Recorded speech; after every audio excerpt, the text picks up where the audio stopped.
Hindi lahat ng nanggaling sa lupa ay dapat ipanganak. May mga itlog na hindi napipisa para magbigay ng buhay, kundi para tawagin ang kamatayan. Isang kahoy na bahay sa gitna ng kalat-kalat na kabubatan. Sa loob, ang lamparan ng langis ay kumikislap, tumataas ang usok mula sa kusina. Si Vito, isang masipag na ama, ay naghahapunan kasama ang kanyang asawa at anak na lalaki. Ang kwento ay umiikot sa pera, kahirapan at sa paniniwalang ang pag-ibig at kapayapaan ang pinakamahalagang bagay sa buhay. Soft background music. Soft dialogue, full of emotion. Anak, tay masarap ba talaga ang buhay ng mayaman? Vito, umingiti ng malumanay. Anak, pero mas masarap pa rin ang buhay kapag may pagmamahal at kapayapaan. Pero wala ni isa sa kanila ang nakakaalam na iyon na ang huling hapunan na magkakasama sila. Iyan ay kagubatan, madilim e gabi. Tatlong lalaki, Vito at dalawa kayo, nagtatrabaho malapit sa lumang bodega, nakatuklas ng kakaibang bagay sa mga nabubulok na dahon. Isang itlog na kasing laki ng isang palayok, na natatakpan ng makintab na itim na kaliskis, mainit na parang buhay. Almar, nanginginig ang boses. Pare, parang gumagalaw li. Bong, umatras. Huwag mong gagalawin. Baka hindi yan para sa atin. At kapag hinawakan ng mga tao ang dapat iwanang mag-isa, ang balanse ay nasira. Sumigaw ay gabi. Isang dagundong ang lumuluha sa kalangitan ng kapis. Duguan ang sahig na gawa sa kahoy. Gumapang ang mga yabag sa bubong. Nagising si Vito mula sa isang bangungot, basang-basa sa pawis, at kakaibang tahimik ang bahay. Tense, dumadagundong na musika. Mga larawan, umuuga ang duyan, nakabukas ang bintana. Isang mahabang marka ng kuko ang tumatago sa panel ng pinto. Mula sa isang ama naging maangaso si Vito. Ngunit sa pagkakataong ito ang biktima hindi tao, kundi isang aswang. Tatlong matandang manunugis, story kapis. Tatlong mahiwagang matandang figura, ang kanilang mga mata ay matalas na parang kutsilyo, nakatayo sa ulap. Hindi pa tapos ang gabi. At ang paangaso ay kasisimula pa lamang. May mga pamilyang isinilang para lumigaya. May mga pamilya isinilang para magsakripisyo. Loob ng bahay, kitchen corner. Vito, ang 35 anyos na ama, simple, naghihiwa ng karne, nagluluto at nakangiti. Lisa, ang kanyang asawa, maamo, naglalatag ng isang mangkok ng kanin. Noel, ang munting anak, nakaupong naghihintay, ang kanyang mga mata ay puno ng inosente. Noel, sabi. Tay. Kaklase ko po sabi, masarap daw ang buhay ng mayaman. Totoo po ba? Vito, magiliw na umiti, sumulyap sa kanyang asawa. Totoo yan anak, pero mas masarap ang buhay kapag may pagmamahal. Ang pera nawawala. Pero ang pagmamahal at kapayapaan, yan ang tunay na kayamanan. Tumango si Lisa. Sabay silang tumawa, ngunit ang mga tawa na umaalingaw sa maliit na bahay ay parang isang etyo, parang malalamon ng kung ano. Iyan di unang gabi kakaibang. Ang kakahuyan sa likod ng bahay. Mas malakas ang hangin. Kumakaluskos ang mga dahon. May gumagalaw sa lupa. Almar wala sa frame. Tingnan niyo to. May itlog malaki, parang buhay. Isang higanting itim na itlog, nagniningning ng init, bahagyang nanginginig ang ibabaw nito na parang humihinga. Ang flashlight ay kumikinang dito, na sumasalamin sa pulang-pula ng mga ugat sa loob. Bong, natatakot. Pero huwag na natin galawin yan. Hindi normal yan. Tingnan mo, parang may laman. Ay nagsabi. Nang gabing iyon ang bagay na nakabaon sa ilalim ng lupa sa loob ng maraming taon, sa wakas ay nagising.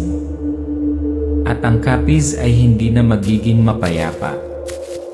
Yan ang huling pagkain. Kinaumagahan. Ang tanawin sa kusina ay katulad noong nakaraang araw, ngunit ang ilaw ay mas dimmer, ang mga uwak ay humina sa malayo. Noel, mahinahon. Tay, masama po pakiramdam ko eh. Vito, hinawakan ang kanyang noo. Nilalagnat ka. Hay naku, baka napuyat ka lang. Lisa, nag-aalala, nakatingin sa bintana. Kanina pa ako may nararamdaman parang may nakatingin. Bahagyang yumanig ang bintana. Isang anino ang dumaan, napakabilis. Walang nakakita, tanging ang mga nakamasid. Dilim, nagigising. Dumating ang gabi. Madilim ang bahay. Kaluskos ang mga yabag sa bubong. Ang mga bulong ay napakalambot na parang isang kakaibang wika. Vito, iminulat ang mga mata, umupo, bumulong. Lisa, narinig mo yon? Ang isang mahaba at maitim na kuko ay bahagya pa ring nakagamot sa pinto. Nag-iwan ng malalim na gasgas. Sumisigaw si Noel. Nanginginig ang kamera, kumikislap.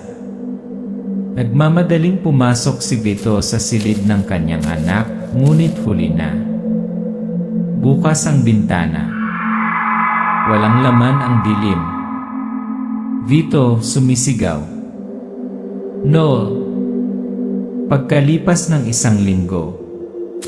Ang libing. Ulan. Si Vito ay nakatayong mag-isa sa harap ng dalawang libingan. Ang mga mata ay lumubog, ang mga kamay ay nakahawak sa hawakan ng asarol. Narrator. Mula sa isang ama. Si Vito ay naging isang tao na walang mawawala. At sa dulo ng kanyang sakit, kung saan ang kanyang galit ay nahahanap ang espada nito. Isang kakaibang lalaki na nakasuot ng kulay abong balabal ang lumapit kay Vito. Ang kanyang mga mata ay malamig, ang kanyang boses ay kasing lalim ng sirang bato. Estranghero, kung gusto mong makaganti, sumama ka sa akin. Pero tandaan mo, hindi lahat ng pumapatay ng aswang ay nananatiling tao. Hindi lahat ng nilalang ay nabibilang sa mundong ito. At kapag ang isang bagay ay ipinanganak sa maling lugar, hindi ito nabubuhay. Nangangaso ito. Discovery, ganyahanin ng kamatayan. Ang tag-araw. Kagubatan ng katis. Tatlong magkaibigan, sina Vito, Almar, at Bong, ay naglilinis ng isang lumang bodega nang sinipa ng isa sa kanila ang kakaibang bagay sa ilalim ng tumpok ng mga tuyong dahon. Almar, nakayuko. Per ano to? Isara. Isang itlog na kasing laki ng ulo ng tao, makintab na itim.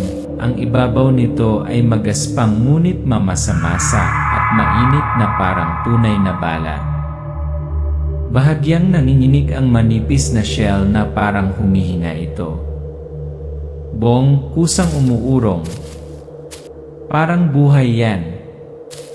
Vito, may hawak na palakol, nagdududa ang mga mata. Hayop ba to? O itlog ng ano? Lalakas ang hangin, kumakaluskos ang mga dahon. Nagsisimulang tumunog ang mga basag na tunog mula sa loob ng itlog. Isang maliit na bitak ang lilitaw na parang bitak sa salamin. Naganap ni nilalang, yan di unang hininga ng halimaw. Biglang dumidilim ang langit, para bang pumapasok ang mga ulap upang takpan ang araw. Sumasayaw ang liwanag mula sa flashlight. Nagiging makapal ang hangin. Tunog. Ray! Pumuputok ang balat ng itlog, dumiretso sa ilong ang isang malakas na malansang amoy. Lumalabas ang isang mahaba, tuyo, itim na braso pagkatapos ay dahan-dahang umangat ang isang matalim, walang mata, ngunit matinik na ulo. Almar sumisigaw. Takbo! Ang nilalang ay nagpakawala ng isang malakas na dagundong, tulad ng bakal na kumakayod sa isang pader, at pagkatapos ay diretsong sinisingil ang mga ito sa napakabilis na bilis.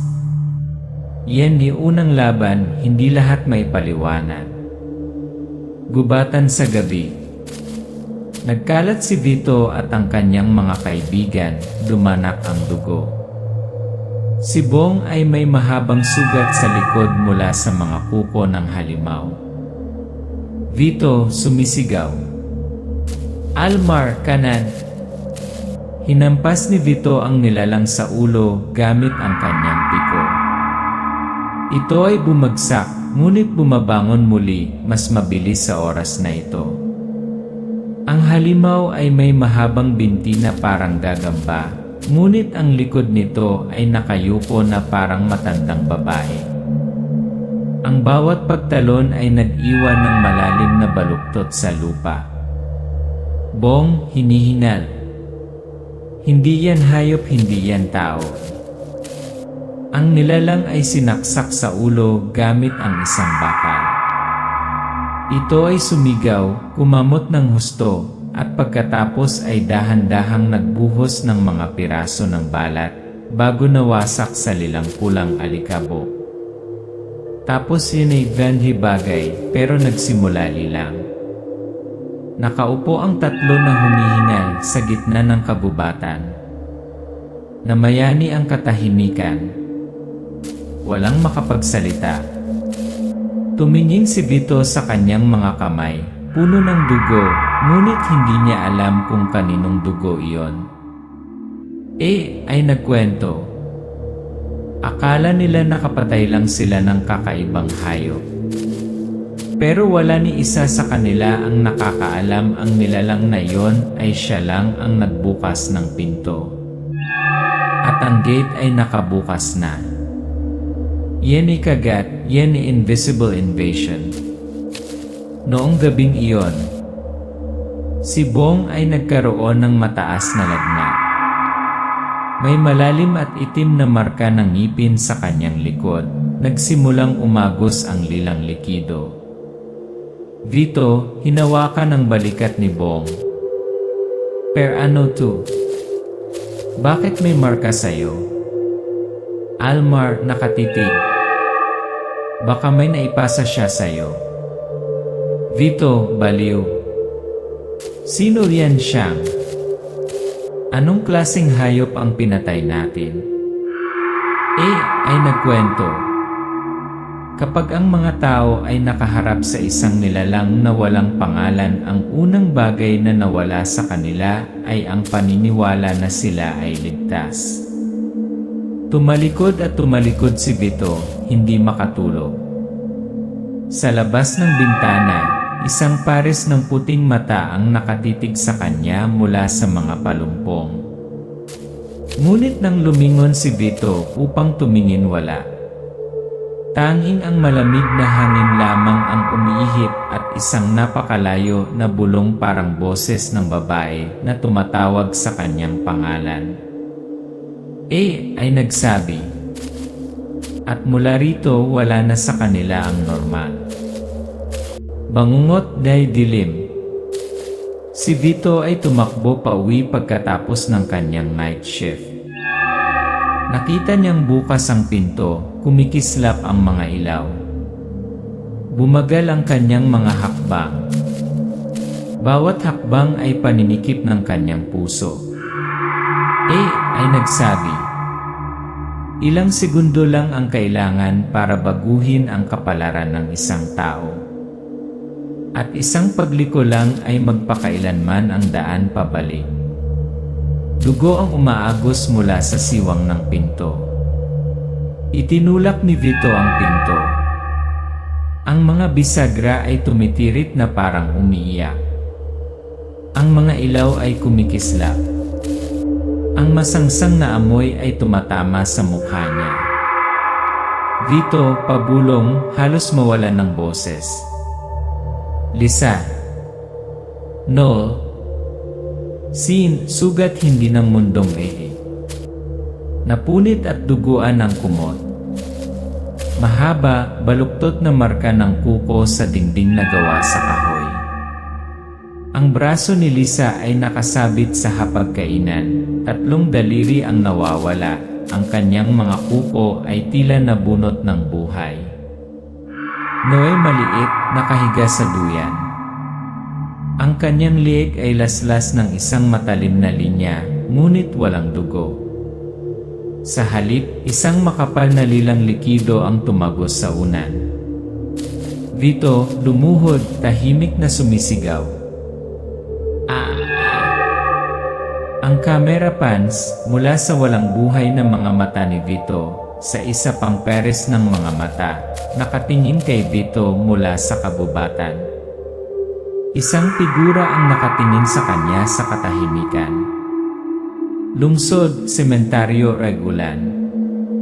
Hindi kumikibo si Vito sa harap ng 2 pansamantalang libingan. Bumubuhos ang ulan. Walang dumating. Basang-basa siya, hawak-hawak ang lumang kutsilyo ng kanyang ama. Ay nagsabi. Mula sa asawa naging balo siya. Mula sa isang ama siya ay naging isang buhay na bangkay. Isang bagay lang ang pumipigil sa kanya na mabaliw po. Meeting Eve Shadowhunter. Ang eksena ay isang lumang taberna, nakatago sa likod ng maputik na kalsada. Si Vito ay umiinom ng mag-isa. Ang kanyang mukha ay haggard, ang kanyang mga mata ay walang laman. Isang matandang nakasuot ng lumang balabal ang nakaupo sa tapat.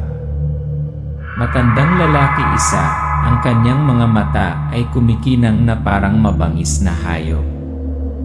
Ang amoy ng dugo at put.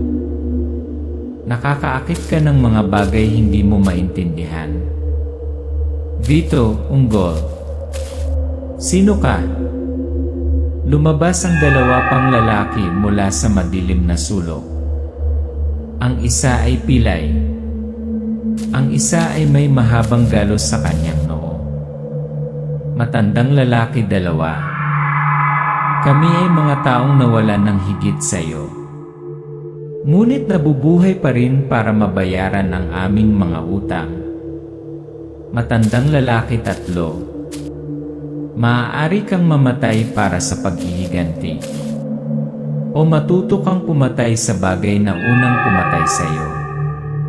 Pagsasanay, gising Ben Hayop Elo. Isang serye ng matitinding eksena sa pagsasanay. Vito. Tumatakbo sa kabubatan. Nakikipaglaban ng walang kamay gamit ang isang kahoy na maniklin na may talim.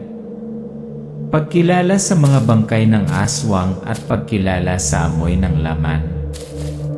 Tumutuon sa paghina upang madama ang layuning pumatay. Matandang lalaki. Ang mga aswang ay higit pa sa mga pangil. Mayroon silang diskarte. Mayroon silang katalinuhan. At kung hindi mo madadamay ang kasamaan sa loob mo, ikaw ay magiging isa sa kanila. Vito, huminga ng malalim, kumikinang ang mga mata sa dugo. Kung kailangan kong maging halimaw para pumatay ng mga halimaw tinatanggap ko. Paalala, hindi alamat din di aswang, Eloy metaphor. Ang aswang ay hindi lamang isang bloodsucker. Ito ay isang salamin ng pinakamadilim na bahagi ng sangkatauhan, kasakiman, puot, ang instinct na pumatay sa isa't isa. Matandang lalaki tatlo nakatingin kay Vito. Hindi lang ang mga halimaw ang aming hinuhuli kundi ang mga hayop sa loob ng aming sarili. Dugo dyan may daliri gitong ngiti. Hinawakan ni Vito ang talim na inukit ng mga sinaunang rune. Nanginginig ang kanyang kamay, may bahid ng dugo, ngunit kaninong dugo? Ay nagsasabi. Handa siyang pumatay. Ngunit ang tanong ay, tao pa rin ba siya o bahagi ba siya ng gabi? Gabi. Lumapit sa pasukan ng kuweba ang grupong manunugis, kasama sina Vito, Elias, Dang at Turo.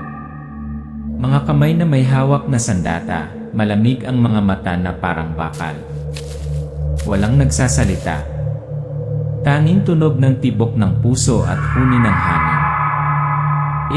Dang pabulong. Mula rito, walang babalikan. Kung may mamatay, huwag kang umiyak. Tapusin mo ang misyon. Vito, tango. Walang dapat mamatay maliban sa kanila. Loob, kanilang mundo. Ang kumikislap na tanglaw ay nagliliwanag sa mga dingding na bato na natatakpan ng tuyong dugo. Mga marka ng kuko, mga guhit sa dugo, mga tambak ng buto ng mga bata. Ay nagkwento. Sa tingin nila sila ang mga mangangaso. Ngunit sa lugar na ito, sila ang biktima. Isang anino ang lumipad sa likuran. Isang malamig na hangin. Isang dagundong mula sa malalim na ilalim ng lupa, ngunit hindi isang hayop, kundi isang tao na nakalimutang maging tao. Iyon ay pag-atake, yan ay karunungan ng Diablo. Magsisimula ang aksyon ng sunod-sunod. Muntik nang atakihin si Vito ng isang matandang babae, ngunit siya pala ay isang aswang na nakabalatayo. Si Turo ay naakit sa isang makipot na eskinita, kung saan ang isang grupo ng mga aswang ay tumatambangan, gamit ang mga bitag ng buto ng tao at nakalalasong gas mula sa mga nabubulok na bangkay. Dang sumisigaw ng malakas. Hindi sila simple. Naaalala nila. Nagplano sila na parang tao. Umilog ang kamera, matalim na ang gulo. Mabilis ang takbo. Apoy. Mga espada. Nabali ang mga buto. Sigaw ng tao. Nagsisigawan ang mga demonyo. Sakripisyo, yan ang huling sekreto. Malubhang nasugatan si Turo, kinalagad sa malalim na hukay. Sumugod si Vito, ngunit pinigilan siya ni Dang. Dang pabulong. Hindi na siya maililigtas. Pero may iwan siya sa'yo. Turo, bago lunukin, ay naghagis ng sinaunang anting-anting na nakaukit na rune kay Vito at isinisigaw ang huling inkantasyon sa sinaunang wika. Ay nagsasabi. Ang isa ay bumagsak. Ngunit ang isa ay bumangon mas malakas, mas malupit, mas handa. Pagbabago, nagbabago ng kulay yan isa sa matag ni Vito. Pagkatapos ng labanan, nagsuka si Vito ng itim na bagay. Nanginginig ang kamay. Nag-iba ang kulay ng kaliwang mata, unti-unting nagiging dilaw. Elias nakatitig.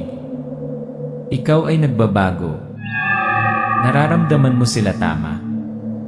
Vito nagulat. Alam ko kung saan sila nagtatago. Hinawakan ni Vito ang bangin. Isang bahagi ng bangin ang biglang nahati. Isang lihim na silid ang nabunyag, walang amoy ng dugo, kundi ng luha. Yun ay masakit dahil katotohanan, yan ay cycle ng Hathor. Natuklasan nila ang isang batang aswang, mga 12, 13 taong gulang. Mga mata na puno ng galit, nagbabantay sa isang lumang larawan. Nagulat si Vito nang makita niya ang larawan. Ito ay ang kanyang matandang kaibigan na nawala maraming taon na ang nakalilipas. Ang larawan ay may mga salitang, "Para sa'yo, anak." Vito, nanginginig ang boses. Hindi kaya ito ang anak ni Bong? Ang maliit na aswang ay sumugod, sumisigaw, ngunit huminto nang makita niya ang mukha ni Vito. Bumulong siya ng isang pangungusap ng tao. Munting aswang, umiiyak. "Kuya, di ba kaibigan kayo ng papa ko? Wakas o bagong cycle?" Natahimik ang buong kuweba. Mahigpit na hinawakan ni Vito ang kutsilyo, ngunit nanginginig ang kamay. Dang nakamuso. Patayin ito. Nang walang pag-alinlangan. Ito ay lalago at papatay. Tulad ng kanyang ama. Tulad ng kanyang ina. Vito, tinaas ang ulo.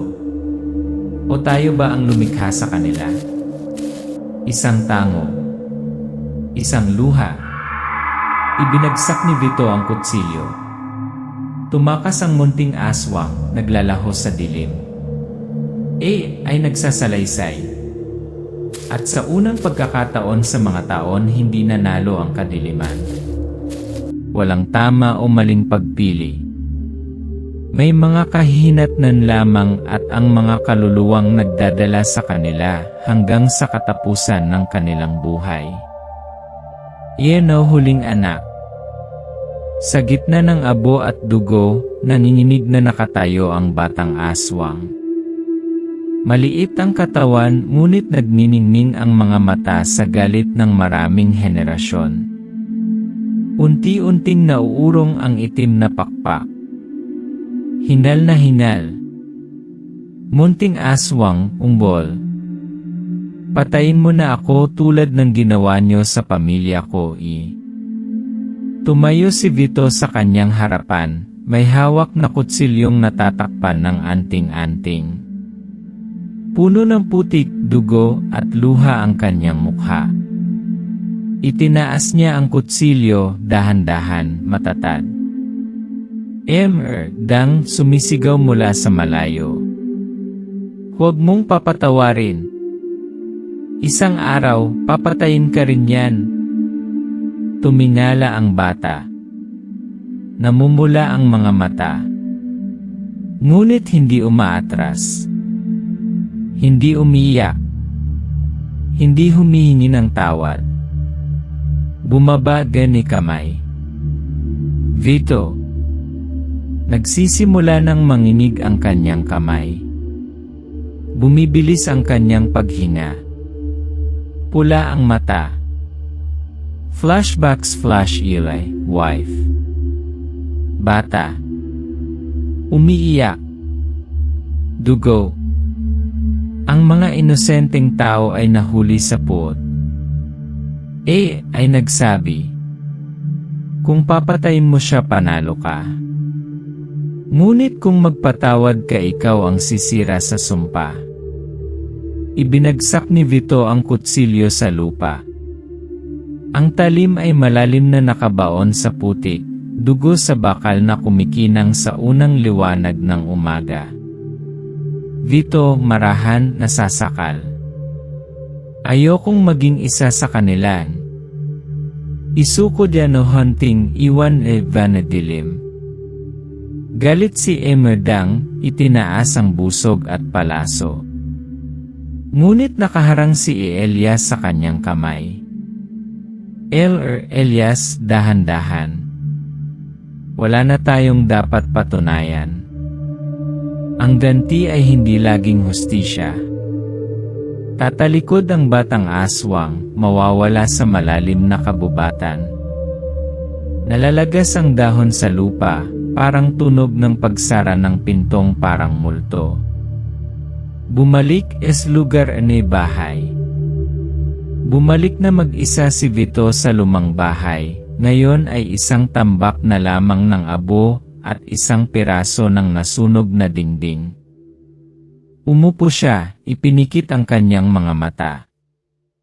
Sumasalok ang kanyang kamay ng ilang abo, maaaring mula sa duyan ng kanyang anak o sa panyo ng kanyang asawa. Ay nagsabi, nawala ang lahat. Pero hindi ako nawala sa sarili ko.